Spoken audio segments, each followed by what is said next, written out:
Mr President, when I was first told what private member statements were, I was told just to speak about anything that was important to me. Well, there's nothing more important to me than three people sitting in the gallery here today. My wife Maryanne and two boys, Darcy and Henry. There are plenty of clichés about the role of families as we enter into public life, but to me, I just couldn't simply do it without them.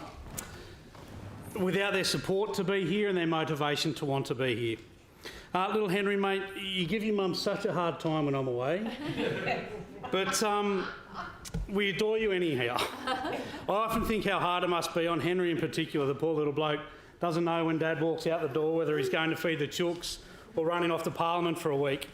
You're such a joy to be around most of the time, and I look forward to what you become in the future.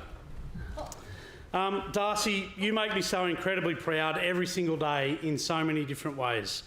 The way you throw yourself into your different activities, your sports, your soccer, your cricket, your futsal, and of course your choir and your dance.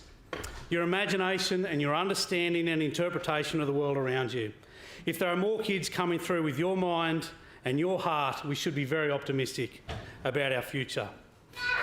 And of course, my beautiful and wonderful wife, you've done so much for me from the very moment we met and specifically since we began this journey together. You've allowed, encouraged and supported me in ways I'll never be able to repay, and I'll forever be grateful. And I'm in awe of you in absolutely everything that you do. It is important, this important role that we have is not easily on our families, particularly for those of us who live in the regions. We're away a lot, there are big moments that we miss, and there are little special moments we miss as well. And it's our families who pick up the slack that we leave at home. I've not been here that long, but it's clear that it's better now than it used to be, and it keeps getting better, and in particular, there's been some changes that have made it easier. Just last week, I managed to chair a deliberative meeting from home, which meant I didn't have to come to Sydney and spend another day away from my family, and I appreciate those that accommodated that.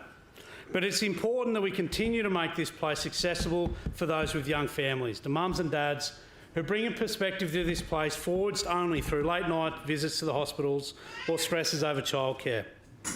Stresses shared by so many others in the state.